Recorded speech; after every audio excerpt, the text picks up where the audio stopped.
rahmaani rahim. waaw ñu ngi nuyu mbooloo bi ñëpp di gërëm ñëpp di ci commencé délégué bi nga xam ne moo jógee UCAD ñëw Abdou Karim di ci nuyu tamit suñu parents yi nga xam ne ñun ñoo ñëw fii teew fii ci ndaje bi nga xam ne moom la ñu initié di jàppoo ak tabaski. jàppoo ak tabaski nag di nuyu encore une fois suñu yaay yi nga xam ne ñoo fi nekk ak la jeunesse Kër Massar la jeunesse Camille Basse la jeunesse UCAD ñi nga xam ne ñoom ñoo def déplacement bi. ñëw wuy si ndaje bi nga xam ne moom la ñuy def tey si initiative madame le ministre Aminata Assome Diatta tey nag ndaje bi nag balaa ñoo tàmbalee xanaa ñu bu fekkee imam am na si jotaay bi ñu mën a ñaan balaa ñoo mën a tàmbalee jotaay bi. gis naa fi Moustapha dama koy jox kàddu gi moom xam naa ni am ndongo daara la waaye dinaa ko jox kàddu gi mu mën a ñaan ñu mën a tàmbalee liggéey bi quoi Moustapha s'il te plaît. ñëwoon ñu ngi leen di wax ni rek affaire bi ñu ngi koy transmis actuellement par la chaîne YouTube PMC TV benn chaîne YouTube bi nga xam ne suñu mbokku Pa Moussa moo ko initié nekk biir Kër Massar nag bu ñu amee ndaje bi nag mu jël ko en direct c'est important parce que ndaje liggéey bi nga xam ne moom la ñuy def dañu bëgg ñu vulgariser ko képp koo xam ne fu mu munti nekk rek mu mën a xam ne carrément ni sëñ bi monté nañ ko liggéey bi door na waaw léegi dañuy jox Moustapha mu mën a ñaan wala ñu jox Baye Abdou Karim mu mën a ñaan ñu mën a dem. Baye imam bismillah. yàlla alors li ñuy tàmbali ci bismillahi rahmaani rahim jéggale ko ci alhamdulilahi rabbil alamin ñaan mbooloo mi nag ñu teewlu def ñaan balaa ñuy tàmbali ku nekk alors ak noo mëne ak foo feete muslu ci seytaane d'abord a'uuzu billahi min seytaani rajim wax ñetti astaghfirullah def saatul fatiha falaax ak naasi ñaan suñu borom li ñuy tàmbali alors ñu def ko ci bismillahi rahmaani rahim jëkkal ko alhamdulillahi rabbil alamin li ñuy mébét nag yàlla yëgaliñ ci ko jàmm ci barke Seydina Muhammad sallallahu alayhi wa sallam bismillah bismillahi rahmaani rahim alhamdulillahi rabbil alamin rahmaani rahim ونعوذ برب الناس ملك الناس إله الناس من شر الوسواس الخناس الذي يوسوس في صدور الناس من الجن والناس يا سلام يا سلام يا سلام يا سلام يا سلام يا سلام يا سلام اللهم صل على ذكر العزة يا ما يفوق السلام على السلام السلام jaajëf di sant suñu doom ji itam Konaté moo xam li mu bëgg yal na ko yàlla yeggal ci barke Seydina Muhammad sallallahu alayhi wa sallam jaajëf. waaw délégué ñu ngi lay jaajëfal bu baax di la féliciter encore une fois ci ni nga répondre suñu appel délégué la fois passée bi nga ñëwee ci rencontre bi ànd ak ki nga xam ne mooy Emmanuel Kab du délégué UCAD da ngeen ñëw foofu ak suñu yeneen parents yi nga xam ne ñoom ñoo fa newoon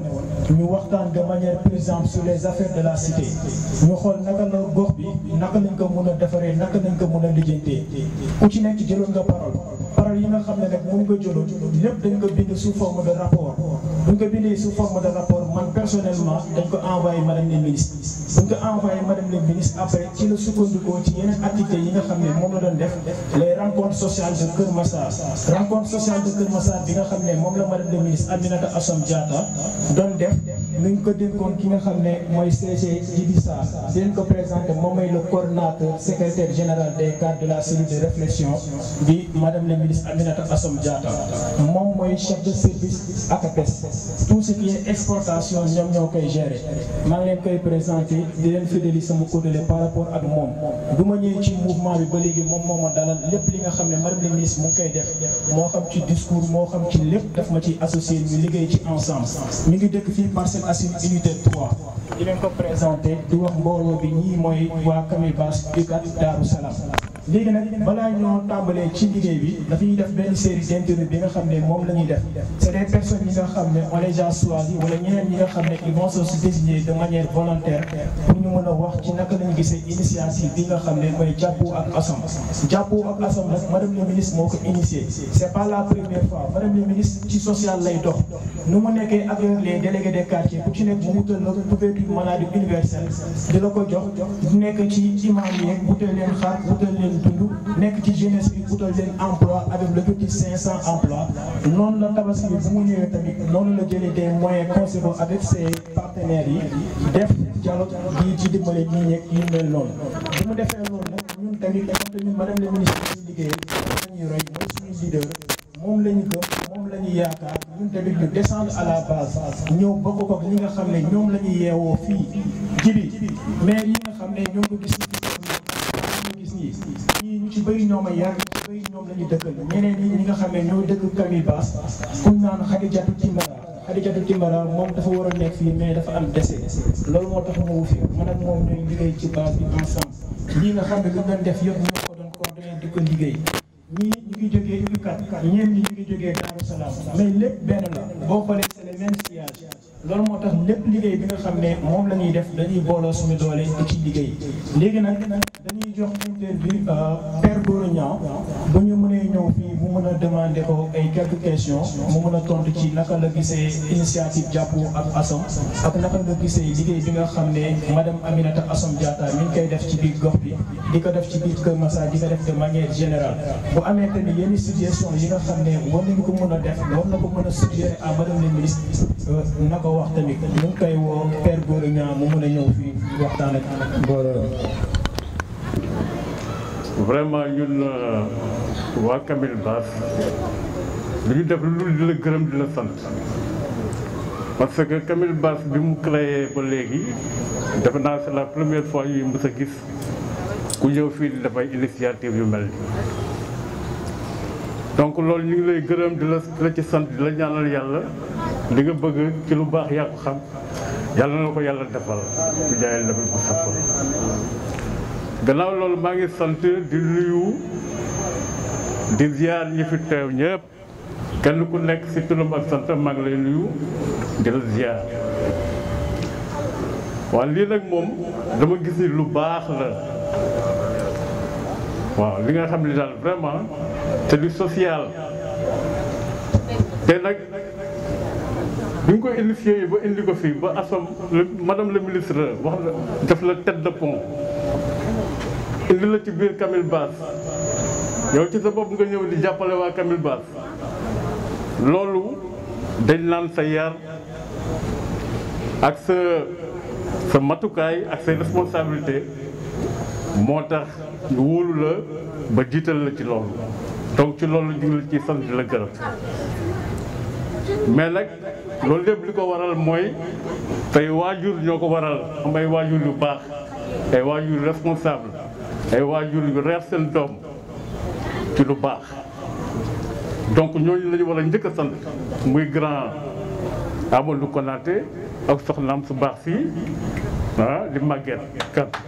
ñu ngi leen di gërëm di leen sant yéen ñëpp parce que lu ñu njaaga yéen ay njaag parce que yéen a yar seen doom tey ba mu màgg bu mën a taxaw fii di def ay initiative di joxe ay ndimbal kon nag loolu ñu ngi leen ciy sant di leen gërëm te loolu lépp dëkkandoo bu baax rek moo ko indi parce que fii bi ñu fi dëkkee ba léegi xamuñu benn xaar ma yàlla ak kenn jàmm rek lañu sëq ak ñëpp xam nañ ni kër gi këru jàmm ak salaam rek la waaw jàmm ak salaam rek moo fi taw bañ la ba nga xam ne Maguette Kane mooy maire jigéen ñi à chaque fois dama koy gis muy wool nit ñi te xam naa ne li mu leen di doyee yëpp mooy leen di yedd rek pour lu baax rek la leen di digal loolu mu koy gis à chaque fois mu koy def donc loolu nit ku baax rek moo koy def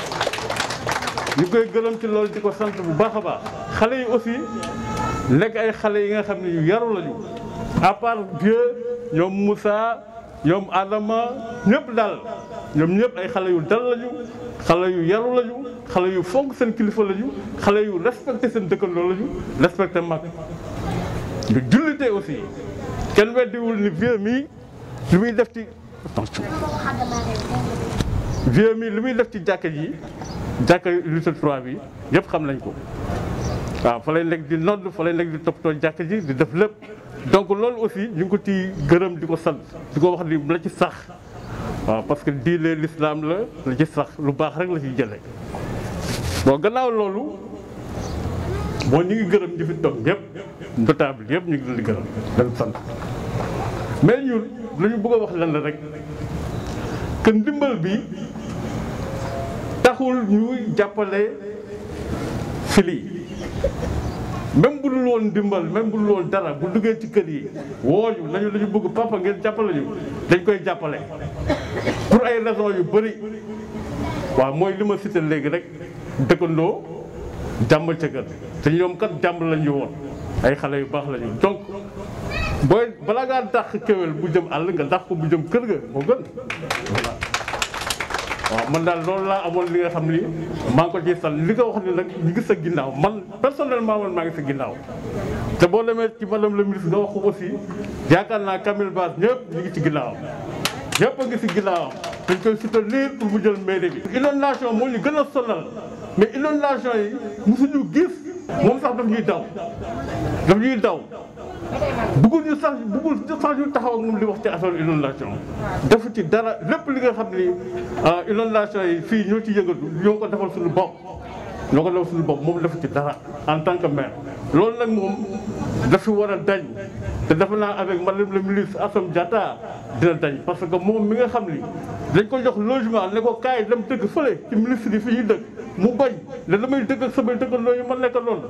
ba ma amulee dara ba ma nekkulee dara. def na fii donc kooku xam nga ni kooku ku nangoo liggéey la ku bëgg a jàppale ko xam la donc ñu ngi ci ginnaawam di ko jàppale tey ba suba nag xamal ni daal fili xamal ni daal ñu ngi sa ginnaaw waaw man personnellement moom man je suis prêt à le soutenir waaw loolu daal laa amoon li nga xam ne dinaa ko ci wax wasalaam ngeen baal ma àq jërëjëf.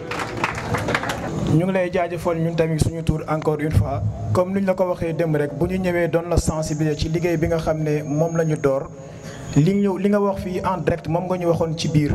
nee nga ma carrément dinañ la jàppale dinañ la pousse lépp li nga xam ne mun nañ ko dinañ la dimbale. te boo demee na nga ne madame le ministre Aminata Assome Diatta ñu ngi sa ginnaaw ñu ngi liggéey ak yow ñu ngi kontaan torop ci information yi nga xam ne moom nga biralaat ci mbooloo bi. di wax tamit nag dañuy jox kàddu gi mais bu ñu leen joxee kàddu bi tamit bu fekkee am na loo xam ne tamit parce que ci rencontre bi nga xam ne moom lañ njëkkoon def peut-être chaîne bi nga xam ne mooy PMC TV jotu woon fi ñëw te gox bi ñu nekk nii am na ay jafe-jafe yi nga xam ne mi ngi ci biir gox bi suñ leen joxee kàddu bu fekkee am na ay jafe-jafe yi nga xam ne yu mel ni inondation parce que man personnellement xam naa lu nekk fii mais damay bëgg yéen yi nga xam ne ñun ñoo nekk ci gox bi ngeen waxal ma ko nga xam ne dina mën a madame le ministre dina ko mën a dégg mën a am saafara yu nekk ci gox bi nekk ci UCAD nekk ci Daaru Salaam ku ci nekk bu ñu la joxee kaddu boo sensibiliser wax li ngay wax ba pare damay bëgg ngay jonj affaire bi fu mu méttee problème yi nga xam ne moom la ñu am fii may lu jëm ci wàllu inondation bi nga xam ne waxoon nañ ko fi yeneen jafe-jafe yi nga xam ne mi ngi ci gox bi léegi dañuy jox kaddu père Badou Sy moom mooy suñu papa yi nga xam ne moom la ñu njëkkoon waxtaanal balaa ñoo door ci liggéey bi balaa maa dugg ci politique bi dama ko leen gis dem toog waxtaan ak moom ne ko père lii ak lii ak lii mu ne ma man je connais pas Aminata Assome Diatta man yow laa xam mais dinaa la jàppale dinaa la dimbale te tamit ni mu ko waxee tamit noonu la def de temps en temps saa yu ñu dajee ci yoon bi daf may woo bu mu ñëw nee ma vieux fan nga toll ci affaire bi yaa ngi avancé day informer nit ñi ñu ngi sa ginnaaw moo tax lépp loo xam ne man dama koy def sama papa ci sama wàllu bopp daf may woo bu mu ñëw nee ma ndax dem nga waxtaan ak sa papa Badou Sy ma ne ko foofu laa jóge dinaa fa dem dinaa ko jox kàddu gi nag moom mu wax de manière un peu plus ample ci li nga xam ne moom la ñuy xaar ci cité bi ci biir ren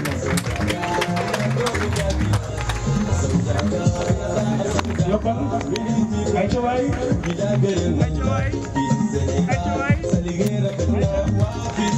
musique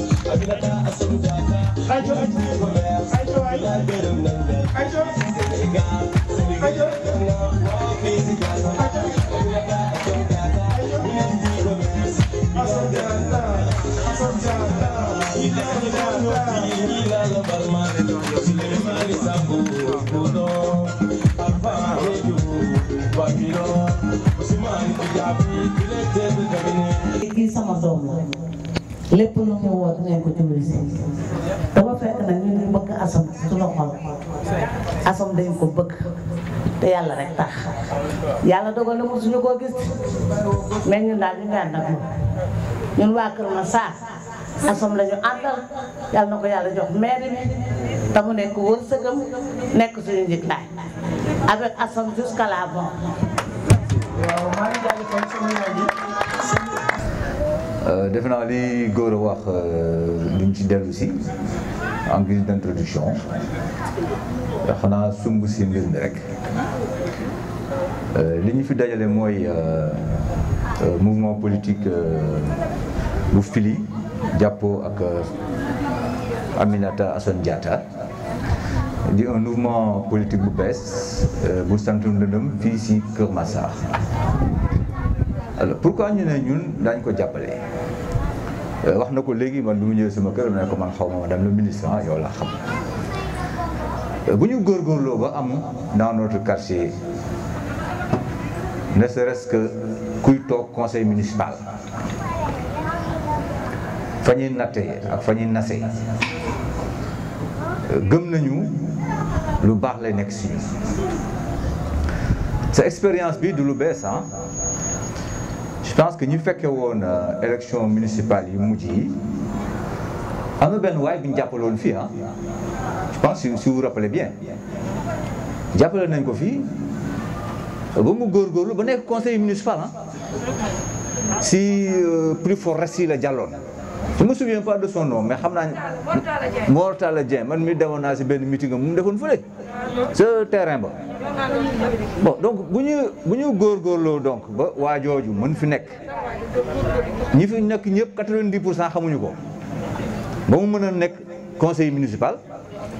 rax ci dolli bu fekkee suñu doom moo samp ndënam ni dama bëgg a nekk conseil municipal. Alors rapport yi ñu am léegi ak mairie bi ñun dañ ko natt parce que ña fa nekk ils sont pas plus intelligents que nous de dañoo ëpp jot rek bëgg politique kese bi ñu nattee ñu ne ñun mais 2000 2001 2002 ñu fi jëkk ñëw ñun Gana Ndoye lañ ci fekk defe naa pour ceux qui se rappellent bien Gana Ndoye lañ ci fekk kii fekk ñu ko fi Gana Ndoye moo ñëwoon fii sampal fi drapeau délégué à l'époque bi mu ñëwee ñu ne ko gis nga ñun fii Camibas kenn gën ñu bëgg lu ñu xam kenn gën ñu xam plutôt lu ñu bëgg kenn nag du ministre bi du député bi du maire bi ba taluñu lenn ci gisagum ne peut-être mën na dal xel ba nga xam ne jot na nag ñu mën a réfléchir si leneen lu dul inondation bi parce que fukki at a ngi nii ñun suñu xalaat yëpp si loolu la nekkoon suñu kattan yëpp si loolu la nekkoon nan la ñuy sauver hivernage bi bu ñëwee kër yi ak population bi. il se trouve que peut-être à partir de ren war nañu mën a xool yi waa mairie moom ana lan mooy njëriñam mais ku ñëw suñu koñ bi fii tey ñun gàllankoor yu bëri mairie bi moo ñu ko tega suñu duggukaay principal bii gis ne niñ ko transformé ñëpp gis nañ ko village yu Sénégal yi sax seen duggukaay melul nii à plus forte donc buy dugg Camibas ana kan moo ko fi def ñun dañoo bind ne maire bi li nga def du dëgg du yoon moo ne ñu dimbali leen ñu si laay mën am ay wéccit loolu la ñu tontu c'est-à-dire li ñuy wax donc cadre de vie yoonam newu ci mën nañu dëkke nu leen neexee charrette yi mën nañu fatt buntu kër gi ba gargot yi mën nañu fatt buntu kër gi man en tant que mairie maa ci waroon wax suma yoon newu ci débrouillez-vous alors dañ ko natt ñun mais loolu léegi nag sénégalais yi rapport bi ñu am ak politique mooy ku nekk dafa naan sama carte maa ko moom bu élection ñëwee damay tànn ku ma neex sa du nekk yow dinaa la duma parce que tout simplement suma quartier la fa nekk sa yoon newu ci sa yoon daf ci war a nekk parce que yow yaa déclaré ni man maay mairie ville bi. je pense que sous ce rapport là waa Camibas war nañu am seen fula ak seen fayda pour wax ni fii ñun dañ ko bëggoon def quartier de référence mairie bi moo ñu tere ñi def ko waa tout le moins ñi nekk ci mairie bi ko incarné tey ñooñu ko tere. alors élection yi di ñëw dañ leen di buddi teg leen fële indi fi ñeneen am yaakaar ci ñoom je pense donc rapport bi loolu ñun nañ ko gisee. au-delà de ça la mairie am na action sociale yu bëri yu mu war a def est-ce que ñun waa Camibas dañ ci gis suñu bopp sunu imam bi wóor na mi mosuñu koy wax dara c'est pourtant da leen di voté di leen jox les imams les délégués de quartier am na yu mairie du sax di leen jox sunu waa ji gisul tous yow même 25 000 francs yi leen jox sax amuñu ko amuñu dara ñu ngi nii kenn ngi nii si jom toog amuñu dara et pourtant dañ si am droit pourquoi duñ leen ko jox donc loolu yëpp fait que ñun dañoo natt du parloo dañoo natt ni mairie bi gisuñu ci njëriñ moom ak ña ko incarné et si comme politique la ñu nekk li ñu mën a def mooy sanctionner leen négativement. Comme maintenant am nañu ñeneen ñu mën a taxaw ni man bëgg naa ko sa ña ca nekk suñu doom nekk fa ñi am ci yaakaar ñoo ko yar xam ne suba dinañu déglu loolu lu ñu wóor la ñun que suba bu fili nekkee responsable au niveau de la municipalité wóor nañu ñun lu ñu bëgg suñu camibas bi dinañ ko am incha allah. Donc pour ne pas aller trop vite loolu la ñu amoon comme ay considération di ñaan yàlla li ñuy mbëbët mu àgg ak jàmm wasalaam. Merci beaucoup. Fili dafa am ñu bokk ci madame la ministre ñu mu jëli fii ci tali bi donc il m'a demandé de prendre la parole en attendant bu ñëw yéen ñëpp maa ngi leen di nuyu ku ci nekk ci turam ak santam suñu papa yi ak suñu yaay yi ñu fekk ñoo ngi leen di nuyu di leen jox yéen ñëpp seen yéeguwaay Fili nag mën naa wax ci moom lu bari ndax yàlla dafa dogal ñooy liggéeyandoo mu nekk nit ku baax nit ku yaru nit ku lislaame comme ni ngeen koy waxee fii nit ku jullite man itam may seen dëkkandoo nekk fii ci ginnaaw fi ñuy wax unité 2 ci wetu jumaa ji maak moom ñuy ànd chaque jour suba ak ngoon guddeeg bëccëg ci activité politique yi ñuy def ak madame la ministre. Donc balaa may sori damay présenter itam suñu kilifa gi moom itam ñu bokk benn ministère bi muy ministère du commerce et des PME moom mu nekk DRH foofu di El Hadj Omar Ndiaye nekk tamit seen dëkkandoo dëkk fii ci ginnaaw moom itam vraiment jege madame le ministre lool ndax képp ku xam directeur des ressources humaines nga xamante ne lépp luy personnel ministère bi ci loxoom lay jaar kon kooku jege na madame le ministre di proche collaborateur am mooy El Hadj Omar Ndiaye suñu gan yi nag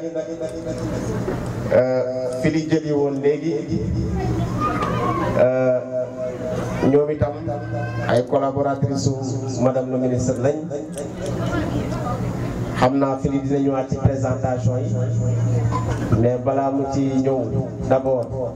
ma leen di présenter responsable des femmes soxna Mati vraiment nekk koo xamante ne wàllu jigéen ñi mu ngi ciy béy waaram bu baax a baax a baax fii ci Kër Massar moom moo yoreel madame le ministre lépp lu jëm ci jigéen ñi moom ci nekkee ba léegi itam macha allah wàllam soo xewul mu ngi ciy béy waaram mu ngi def lu mu war a def ci jigéen ñi mu ngi leen di ñaxtul mu ngi leen di lijjantal ay formation mu ngi leen di lijjantal ay financement donc ñu koy féliciter ci liggéey bu rafet boobu muy def ki mu àndal di madame Sarr Lissoum moom itam macha allah di def liggéey bu am solo ci wetu madame la ministre man li ma koy wax rek mooy elle est la lionne de la massification parce que moom wàllu massification wàllu indi nit indi jigéen ñi ñu ñëw jege madame la ministre jëriñu loolu daf koo soxal lool mu ciy liggéey bu am solo côté formation itam moom mii mooy def formation yu bëree bëri ci jigéen ñi donc kooku mooy madame Sarr ngeen xam ne ko bu baax. Pape Fili nag pour revenir ci moom dañu bokkandoo fu ñuy wax cellule des cadres man mii yàlla dogal ma nekk secrétaire général sànq rek maa ngi dégganteeg suñu coordonnateur bi nee na bu ko jot bi mais bëgg na yegg si fii Pape Fili di ma jàppale bu baax ci wàllu rédaction document yi nga xamante ne moom laay def ndax kii di secrétaire général di bind discours bind TDR bind lii bind lële yooyu yëpp may bind itam moo ma ci jàppale bu baax a baax a baax ba compte rendu réunion yi nga xamante ne moom laay def sax dama koy partager ak moom tamit mu indi ci ay inputam ñu door ko mën a partager donc mu ngi ciy def liggéey bu am solo activité bu ñu am itam wax dëgg fa yàlla moom day bokk ci ñi nga xamante ne ñoo fay jiitu ci ñi nga xam ne dañuy jàpp ci organisation bi bu laajee ñu yendu day yendu bu laajee mu fanaan day fanaan ngir engagement am ci côté madame la ministre te itam engagé wu na di ko jar ndax ASSOM moom kenn présenté ko Kër Massar ASSOM ñëpp xam nañ ne ci wàllu social lay yëngatu ci wàllu jàppale nit ñi lay yëngatu liñ fi def ba mu ñëwee Kër Massar ba léegi kenn mënu koo lim macha allah bari na bari boo xamante ne kenn mënu ko lim man mii nag yàlla dafa dogal ma nekk ci wetam bokk ci ministère du commerce et des PME nekk ci wàllu woo xam ne moom la ñuy wax ASEPEX agence sénégalaise de promotion des exportations. luy agence sénégalaise de promotion des exportations ñun lépp lu jëm ci promouvoir lu ñuy liggéeyee fii Sénégal ci marché yi nga xam ne ñoo nekk ci sous-région bi ak marché yi nga xam ne ñoo nekk ci yeneen réew yi ci àdduna bi yëpp loolu moo tax a jóg agence boobu. agence boobu ñoo ngi ko créé depuis 2006 muy dimbali tamit jigéen ñi bu baax a baax di dimbali secteur yëpp mais particulièrement dañuy dimbali jigéen ñi bu baax a baax parce que jigéen ñi dafa am wàllu woo xamante ne daanaka ñoom ñoo yor monopole bi muy wàllu transformation fruits et légumes yi transformation céréales locales yi savonnerie yi beeg yooyu yëpp jigéen ñi dañ koy def te buñ ko defee ba pare en général dañuy am problème mu commercialisation fan lañ koy jaay moo tax ñu leen di accompagner ci foire yi di leen accompagner ci salon yi di leen accompagner ci exposition universelle yi pour que loolu ñu produire ñu mun ko jaay parce que salon yooyu ci nga mën a trouver ay partenaires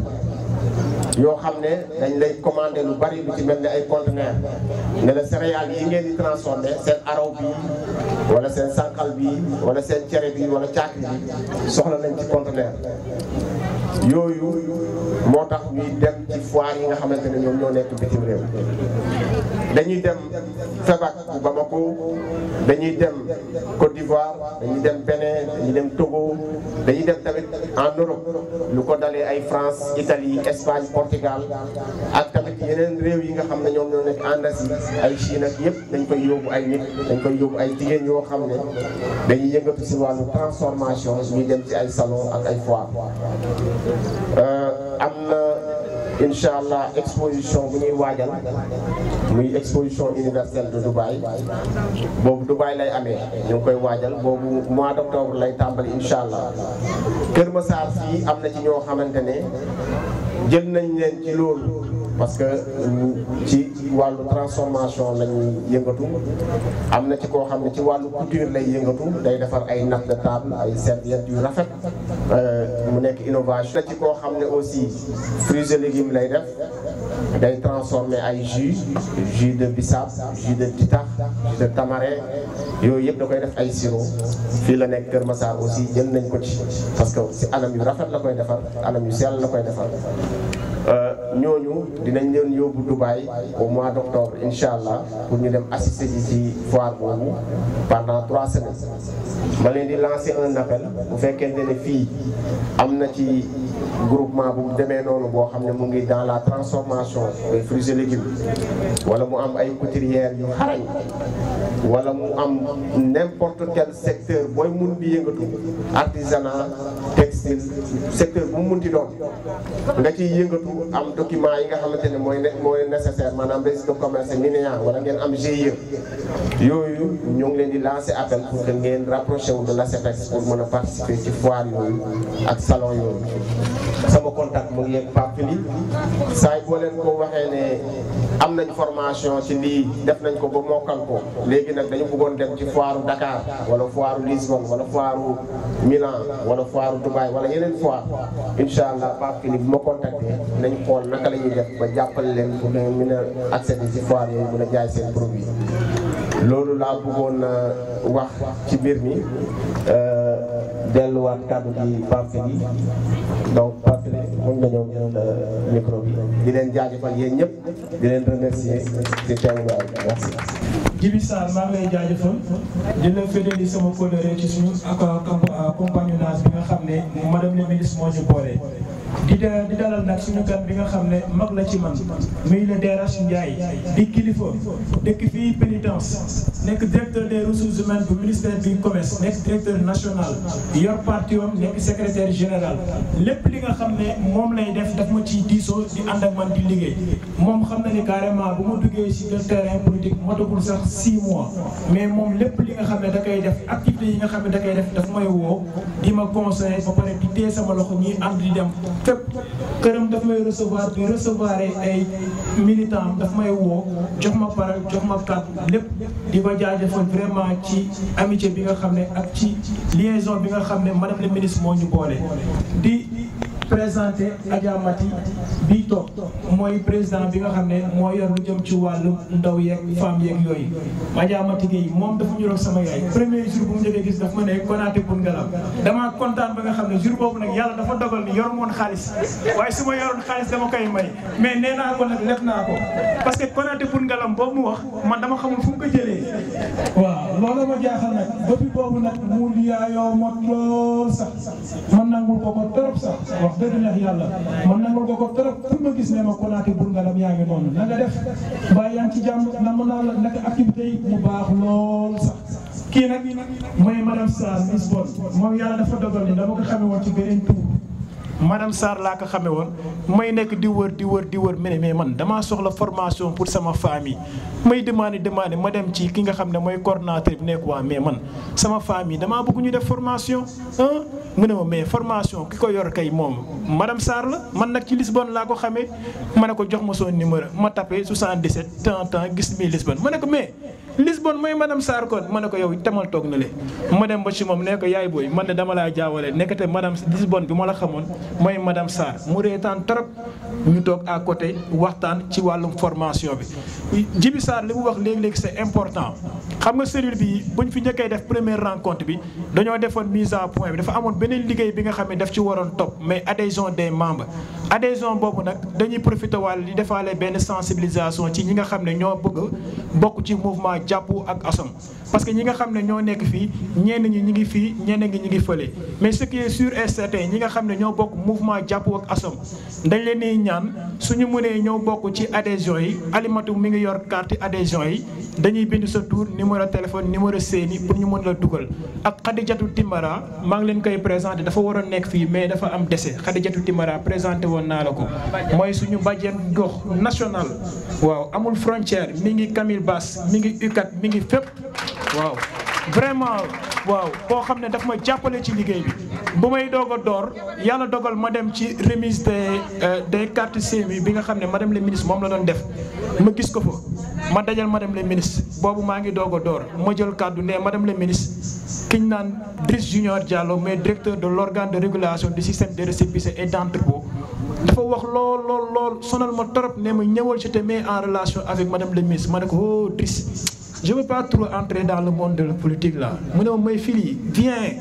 madame la ministre elle est extraordinaire sans façon ma ne ko ok je réfléchis yàlla dogal benn jour mu am benn manifestation mu woo ma nee ma qu'est-ce que tu fais ma ne ko bon je suis à la maison avec mes moutons là mu ne ma ok tu passes aux permanences ma ñëw mi cérémonie bi ñu def cérémonie bi ba pare après madame le ministre ñëw ñu def débriefing bu ma ñëwee toog gis madame le ministre toog gars yi du jël parole ku nekk di gërëm ASSOM kii di wax ma gis qualité bi mu mel ni dafa am benn piqûre boo xam ne dafa jóge ci man dem ci trice ci saasa automatiquement laa jël benn message envoyé ko ne ko dama bëgg a jël parole bi ma jëlee parole ma ne madame le ministre maa ngi lay jaajëfal di la remercier ci invitation ak initiative bi nga xam ne moom nga def les délégués des quartiers parce que man yàlla dafa dogal je suis technicien certifié en technique de collecte lépp li nga xam ne day donné la maa ngi souhaité bienvenue Adja Astou Seck bi nga xam ne moom moo nekk Parcelles Assainies fii di sama xarit waaw moom mun na ñëw toog ni le temps que mu terminé ma ne yàlla dogal ni man dama def formation en technique de collecte des données nekk financier waaw Adja Astou maa ngi lay jaajëfal Ibrahima Baal Machir bi yàlla dogalee ma def loolu ma ne ko madame le ministre yow da nga ma laal foo xam ne parce que man liggéey bi nga xam ne moom lay faral di def suñu demee ci gox bi balaa ñoo tàmbali liggéey dañuy gis les délégués de quartier wala les chefs de village parce que ñooñu ñooy suñu porte suñu ñëwee ñoom la ñuy sensibiliser waxtaan ak ñoom te délégué dafa di loo xam ne lu important la ci gox bi lu important la ci gox bi bépp événement bi nga xam ne dafa am ci gox bi délégué daf ko war a yëg sama délégué nag wax naa ko mais léegi-léegi woo na ma téléphone nee na ma dafa xaw a tawat loolu la ma wax mais délégué UCAD mi ngi fii bi de yàlla dogalee loolu bu yàlla UCAD 2 mi ngi fi bu yàlla dogalee loolu ma ne ko madame le ministre formation bi nga xam ne moom lay faral di def mooy technique de collecte des données statistiques bu ñu ñëwee foofu noonu ñoom la ñuy recevoir waxtaan ak ñoom te ñoom suñu ñëwee dañuy bàyyi seen liggéey lépp loo xam ne moom la ñu bëgg dañuy accompagner dugal ñu ci kër yi wala ñu dem ba ci entreprise yi sensibiliser ñu léegi ñooñu nag boo jëlee par exemple lu ñu naan couverture maladie universelle nga jël les 135 délégués de quartier ku ci nekk nga wutal ko carte de CMU bu feebaree mun a faj ay doom loolu li ma touché la ma ne ko madame le ministre dinaa jàppale sama xarit bi nga xam ne may Tis Junior Diallo bi nga xam ne moo ma mettre en relation ak yow ñu liggéey ñu jël lépp teg ko ci président de la république ñu ànd ak yow liggéey bépp boobu nag ci la engagé wu ci à côté de madame le ministre Aminata Assome Diatta bi ma engagé ci moom nag wax dëgg neex yàlla rëccuwuma ko semaine bii passé dama toog sama lalu yaay di waxtaan ak moom ba ci yàgg ma ne sama papa man daal li may rëccu daal waaye lu ma yéex a xam madame le ministre parce que madame le ministre elle est exemplaire une femme modeste simple te du man rek maa koy wax ko rek dafa amoon benn séminaire bi nga xam ne fa laa newoon yàlla dogal ñu woo ma réunion ma ne ko du ma mën a ñëw mais dinaa fexe tuuti ma ñëw dama ñëw dugg si fekk ñu nekk di añ mu seen ma ne ma mais Fili viens manger ma ne ko excusez-moi madame le ministre j'ai déjà pris mon petit déjeuner xoolal simplicité boobu madame le ministre da ngay échanger teg moom mel di waxtaan ak teg moom di déglu ñëpp te fépp foo xam ne quartier boo xam ne dem nañ fa di waxtaan ak ñoom di waxtaan ak waa gox bi dina am kenn koo xam ne jël na kàddu am fu mu jaar ak moom DRH mii duma bàyyi ma fen bu ñuy dem ci quartier am na benn femme boo xam ne dafa feebaroon madame le ministre moo ko jël en charge ba yàlla dogal ni lu mu ci dem wut yëpp am na ko xam nga kii liggéeyal ki nga xam ne elle est sincère lu mu la wax dëgg la da ngay sawar liggéey ak moom léegi pour revenir ci carte yi nga xam ne moom lañ leen wax parce que bu ñu monté comité ba pare dañuy bëgg comité bi gën a dox comité bi pour mu gën a dox dañu naan formation bi madame Sarr bii moo ko yor toog nañu waxtaan ak moom bi ma waxtaanee ak moom ba pare mu ne ma sa famille dama lay conseiller da nga leen di defal formation fruits et légumes boo leen defalee formation fruits et légumes ba pare après nga defal leen formation bio pour enfants ñu waxtaan ak moom ñu ne ko léegi bu ñu jógee ci tabaski bi dinañ jéem a xool nuñ ko mënee def parce que formation yooyu ngay def moo lay permettre yow sa cellule bi nga xam ne moom nga gérer mun a fonctionner mun a liggéey nga xam ne sa famille ku ci nekk dinañ mun a gis seen bopp mun a liggéey événement bépp bu nga xam ne foire yi nga xam ne dafay am fii au niveau national ak au niveau international dinañ ci mun a dugal suñu bopp ñun tamit suñu relation yi nga xam ne yàlla may ñu ko dinañ ci mun a vraiment di appuyer femmes yi mais tamit damay profité sensibilisation di wax femmes yi nga xam ne ñoom ñoo fi nekk ku ci nekk boo demee sa gox xale yeeg mag ñeeg ndaw yeeg yëpp indi leen xam naa ni moom sëriñ yi moom dinañ ñëw moom parce que yéen moom yéen a moom sëriñ yi te boo leen indee sëriñ yi bu ñu ñëwee doom yeeg yëpp dinañ ñëw ñu liggéey ensemble loolu moom wóolu naa leen ci moo tax man lépp li may liggéey damay bëgg ànd ak sama aawa yi sama ñaareel yi fu ma tourné giseen ñu mun a liggéey ensemble waaw loolu moom leer na ma moom waaw parce que madame la ministre moom dama xam ne moom soxna yi moom lu ñu jiitu moom lu ñu nekk moom ñoo ci gën a jàmbaare macha allah donte suñu papa yi moom tawarkàlla moom dañ leen di gërëm parce que ñoo ñu fayal formation wax dëgg neex yàlla suñu mënee toog fii ba di wax suñu papa dañ koy gërëm mu ngi nii toog moo ñu fayal formation waaw di papa ju baax macha allah man dama du ma day di ko wax sama papa ak sama yaay dama leen di tiitaroo Père Gora Niang mi wax na ko léegi parce que sama papa amul lenn loo xam ne bañal na ma ko man numéro carte Garbom dama ko doon jël di ko dem di fayeeku ji loolu gaw ma fii papa yi xale yi nekk fii am na seen papa bu mu ko defal je ne pense pas te man loolu sama papa defal na ma ko salaire am dama doon dem di ko dem retiré ji dem carte Garbom dem retiré ji ko waaw amul lépp li nga xam ne da koy def te du ma ko yëg sama yaay même chose lépp li muy def maa koy géral ma bëgg ko lool sax ba ki nga xam ne sax dafa bëgg sama yaay sax yàlla day dem ba damay bëggante ak moom waaw di leen soññ daal ñu mën a liggéey ensemble loolu laa leen di soññ nañu booloo ñu liggéey parce que ku nga xam ne moom la ñuy àndal femme bu mu jàmbaare la femme bu mën a liggéey te vraiment yéene nañu lépp macha allah waaw ñu ngi leen di dalal nag suñu grand bi nga xam ne allo ñu ngi dalal suñu grand DAF le directeur administratif financier bi nga xam ne moom tamit moo ma dooleel waaw jël xaalis bu bëri jox ma ko waaw ne ma fili c'est une très bonne initiative di dalal le président Bissidi président de l'organisation le président Loum moom mooy yor la jeunesse Assomis waaw Adjuma Ousmane ñi ñëpp c'est des collaborateurs yi nga xam ne fa laa leen fekk ci mouvement bi mais bu ma ñëwee ba léegi wax dëgg neex yàlla dañ may yaatal trop ku ma ci woo rek du ma gantal benn yoon dañuy jox parole bi léegi ñu jox ko Moustapha mu am quelques kàddu yoo xam ne dina ko mën a def de manière générale. Assome Diatta président Loum Assome Diatta Camille Bass Assome Diatta Ducat Assome Diatta Darou Salam Assome Diatta Gomosa Assome Diatta Sénégal Assome Diatta. Asalaamaaleykum wa rahmatullah mbokk yi ñu ngi leen nuyu ngi leen ziar bu baax a baax yaakaar naa jotaay bi rafet na lool macha allah ñu ngi nuyu suñu kilifa yi nga xam ne ñoo fi nekk mooy suñu papa yi ak suñu yaay yi leen nuyu bu baax di leen ziar bu baax a baax yéen nag yéen ñi fi teewal madame la ministre tamit ñu ngi leen nuyu ñu ngi leen ziar bu baax di leen dalal jàmm waaw ñun moom ñooy jeune Camille Bass yi comme na ko suñu papa yi waxee rek dèjà wax nañ ko muy Père Gora ak Père Babou Sy yaakaar naa dëgg nañ wax ji ñun dañ ci sànni tuuti rek loo xam ne mënta ñàkk waaw ndax ñun ñooy jeune Camille Bass yi en plus sama xarit mi Ibrahima Amadou Siré ñi ngi fi ñun ñoo teewal jënu quartier bi en plus ñoo yor ASC bi waaw ndax ñun dañuy yor ASC boo xam ne diggante Camille Bass la ak ICAD waaw ñun moom ñun ñoo yor ASC bi ñooy jeunes yi ko yor waaw léegi nag ñun moom man bi ma vie waxee rek interpellé ma ci femme bi expliqué ma laa ne ko loolu de am na solo vraiment ndax ñun suñu quartier bi dañ ñoo seetaan trop surtout maire bi fi nekk dama ne ko sax ku mu mënti doon rek dañuy ànd ak moom ndax ñun fi ñu toll nii ki fi nekk ñun amuluñu benn njëriñ même boo doon benn xale bu jógee fële sax ñun dañuy ànd ak moom rawatina vie tamit mu ñëw expliqué ñu ci lu mel ni soxna si madame la ministre kon nag dañ ci di ko rafetlu bu baax a baax waaw ñun nag comme li may wax rek ñun l'essentiel suñu problème mooy suñu muskila mooy problème mu inondation bi parce que boo xoolee année yi ñuy romb yëpp boo xoolee ñun suñu problème lépp ndox mi la ndax ñun yaakaar naa ne soxlawuñu maanaam ni ñu yitteeluñu daal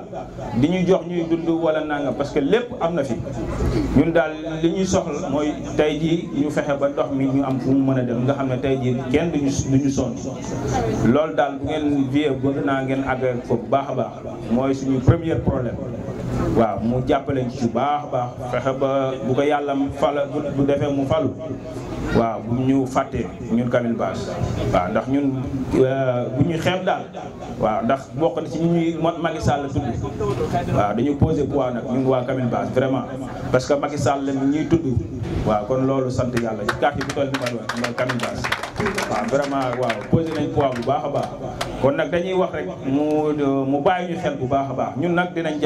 ànd ak moom vraiment ndax vie bi moom du ñu nëbbante dara lépp la am mi ngi ci waxtaan ak ñun waaw ñun jeunes yi moom vraiment yàlla baax na dinañ ko jàppale bu baax ndax ñun dañu am lu jafe fii Camille Basse ndax ñun suñu maire yi boo xoolee ñoom ñëpp ay ànd boo xoolee seen natt plus de 200 femmes wala lu ko ëpp waaw ñoo amuñu benn problème femmes yi tey jii luñ dóor bu ñuy dóorandoo ñooy àndandoo paa yi tamit même chose seen association lañ yor jeunes yi même chose ñun dañoo déggoo nañ yàlla ñu yàlla lafal cat ci loolu kon nag fii ku bëgg dara moom boo ñëwee fii bu ñuy songandoo wate yaakaar naa di nga am lu bëri bëri ndax fi mu toll nii du benn quartier yaa Camille Basse yaa Icad yaa Darou Salam waaw ñun ñëpp tey jii bu ñu woote woon bu ñu bëggee daje ñun jeunes yi sakamtuma ak paa yeeg maire bi moom macha allah kon nag dinañ ci def lu ñu mën a mën bu baax a baax incha allah jàppale ko comme loolu la wax incha allah am nañ yaakaar bu baax a baax vraiment am nañ ne yaakaar ne jigéen la te jigéen ñi moom boo leen xool dañuy bëri yërmande vraiment kon dinañ am yaakaar bu baax a baax xam naa paa yi wax nañ lépp vraiment waaw di nuyu ñëpp di ziar ñëpp di leen ngeen wax ñu ngi leen ñu koy nuyu bu baax a baax wasalaamaaleykum wa rahmatulahi taala wa barakatuh